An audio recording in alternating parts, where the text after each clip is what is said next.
by Norm Elrod, CBS SF, CBS Local. The stretch run for the NBA playoffs begins tonight, with the Golden State Warriors sitting atop the standings. They're the NBA Finals favorite out of the West, and seem almost destined to extend their streak of championships. But they're not the only contender, as the Denver Nuggets and Oklahoma City Thunder continue to keep pace. The rest of the West includes plenty of familiar faces, the Houston Rockets and Portland Trail Blazers among them, though none that seems capable of toppling a dynasty. One noticeable absence is the Los Angeles Lakers, led by LeBron James, who hasn't missed the playoffs in 13 years. They sit in 10th place, with the hungry Sacramento Kings just above them in the standings. How does the Western Conference playoff race look? Greater than more. NBA playoff picture, Eastern Conference Kevin Durant and Stephen Curry, LR, photo credit, Christian Peterson, Getty Images, contenders, Golden State Warriors, 41-16, with the playoff race officially underway, the Warriors sit atop the competitive West. This may be their last chance at adding to the dynasty, or it may not.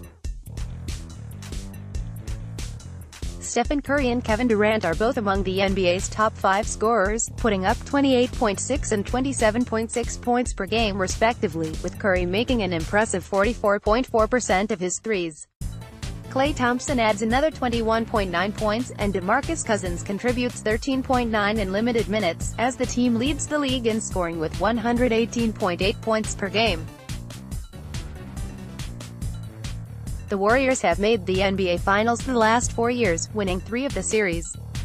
They're favored to win it all again. Indeed, their chances are better than those of every other team combined.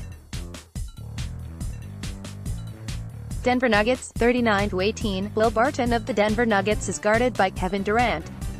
15, 2019. Credit, Matthew Stockman, Getty Images. The Nuggets might be the biggest surprise in the West, not because they're contenders, but because they're contenders despite the injuries.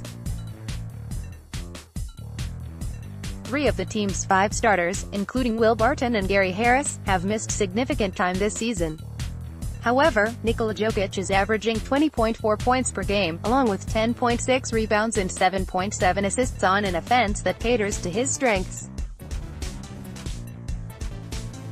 And their bench has stepped up time and time again.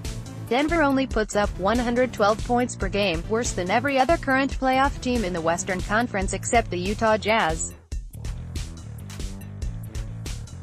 But they're also among the NBA's better defensive teams, allowing only 107.1 points per game. The defense has slipped some of late, something a healthy Isaiah Thomas won't help, and that may affect their seeding down the stretch.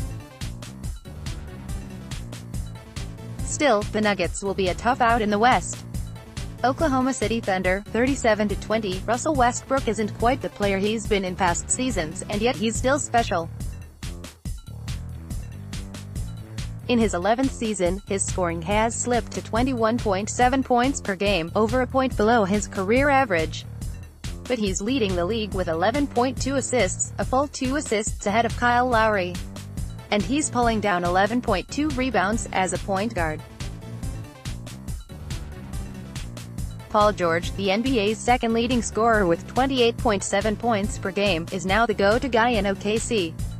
Bench scoring has been an issue with the Thunder, but the addition of Markieff Morris should help down the stretch. With a one-time MVP, a current MVP candidate, and strong team defense, the Thunder may actually climb into the 2 seed in the West, setting up a potential rendezvous with the Warriors in the Western Conference Finals. Damian Lillard, photo credit, Christian Peterson, Getty Images, Pretenders, a Portland Trail Blazers, 34-23. The Trail Blazers find themselves in a precarious position. Climbing into a better seed seems unlikely, unless the Nuggets really fade, but slipping into a worse seed seems very possible, given the logjam just below them in the standings. 3 games separate the 4th through the 8th seed, and at least one of those teams probably has a winning streak in them. The Blazers added Rodney Hood and Enes Kanter in the last couple weeks. While Kanter will be a good fill-in for Jusuf Nurkic, at least on offense, the roster boost won't improve their fortunes much. As usual, this team will go as far as its backcourt can take them. Damian Lillard is putting together another stellar season, averaging 26.3 points per outing, while CJ McCollum contributes another 21 points per game. Will that be enough this season? It hasn't been before. Houston Rockets, 33-24, James Harden is scoring at an insane clip. His 36.6 points per game, should he keep it up, would top all but one of Michael Jordan's seasons and put him in Wilt Chamberlain territory. It's almost 8 points more than Paul George, the NBA's second leading scorer. The Rockets' iffy start, combined with injury woes, has forced Harden to put the team on his shoulders. Relying so heavily on one scorer isn't a recipe for playoff success, however. With Chris Paul rounding back into form and Clint Capella due to return this week, Harden may finally get some consistent help. The Rockets will still have to figure out how to play something that resembles defense. Their current 112.2 defensive rating puts them on par with teams destined for the lottery. Without a more team-oriented approach, that includes effort at both ends of the court, this team isn't going anywhere. Utah Jazz, 32-25. The Utah Jazz's team scoring numbers, 109.2 points per game, are among the worst of any team still in the playoff hunt. And yet they're 7 games above .500 coming out of the All-Star break. They do it with defense. Their 105.4 defensive rating is 4th best in the NBA.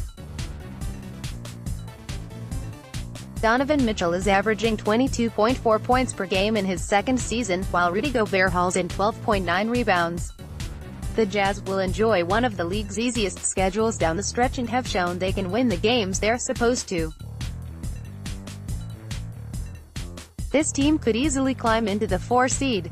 DeMar DeRozan, photo credit, Tom Pennington, Getty Images, San Antonio Spurs, 33-26. Any Greg Popovich coached team has a shot at and in the playoffs. His Spurs have qualified for the postseason in every season of his coaching tenure, except the first. That's 21 straight playoff appearances. While another berth is far from assured, it's hard to bet against that kind of history. DeMar DeRozan's scoring numbers in San Antonio, 21.4 points per game, line up with his production in Toronto. Likewise, LaMarcus Aldridge, with his 21 points per game, remains true to form. What is out of character is the Spurs' defense. The team's 111.5 defensive rating on the season is nothing to write home about, but its 118.8 rating over the last 10 games is positively atrocious. Pop's Spurs probably aren't looking at a deep playoff run from a low seed. But in a close race, that kind of defense could keep them out entirely. Los Angeles Clippers, 32-27. Only one Los Angeles team is currently in the playoffs, and it isn't LeBron's Lakers. The Clippers find themselves hanging on to the 8th seed. Making the playoffs will cost them a first-round pick, and the difference may come down to just a few wins. Tobias Harris, their leading scorer before the trade deadline, is now with the Philadelphia 76ers. But Lou Williams and Danilo Gallinari continue to chip in 19.9 and 18.7 points per game respectively. The Clippers can still score, and haven't showed any signs of letting up yet. They dropped 134 points on the hapless Phoenix Suns in their last game before the break. Will the Clippers yield the final playoff spot to the Sacramento Kings, who desperately want to end their playoff drought? Or will they look to climb out of the Warriors' first-round crosshairs?